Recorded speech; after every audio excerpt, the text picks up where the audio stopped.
This time we are here with the second free service update on the Royal Enfield Hunter 350. The recommended service interval for the Hunter 350 is either 5000 km or 6 months, whichever comes first. In my friend's case, the odometer was less than 5000 km, but the time period exceeded 6 months. Hence, the service was booked, this time on a weekday. Still, RE service centers were bustling with Enfields, representing how good RE is doing in terms of sales. The second service was done in couple of hours, so let's discuss the bill, where the invoice was divided into parts and labor charges. Where the chain cleaner and chain lube was charged under parts at 200 rupees including taxes.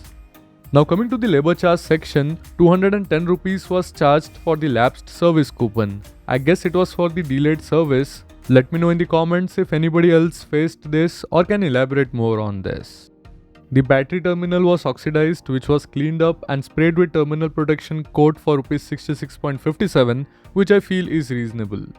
The consumables for this service compiled at Rs 118. Most manufacturers charge this based on the miscellaneous consumables that can include basic cleaners, grease, rags, tools, etc. Motorcycle washing was free for the second free service, where RE did a really good job in getting all that monsoon dirt out from the Hunter.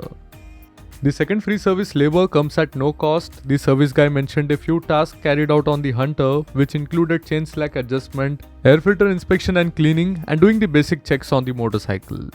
All of this came up to Rs 594.61, which was the total bill paid for the second free service of Royal Enfield Hunter 350, which I feel is really reasonable for a 350cc 2 lakh plus rupees motorcycle.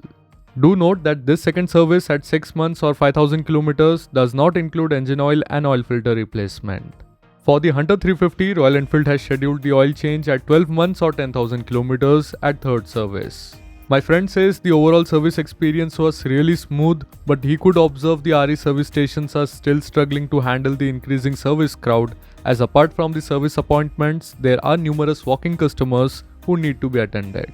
So let me know your service experience in the comment section. So that's it for this video, and I hope you guys have liked it.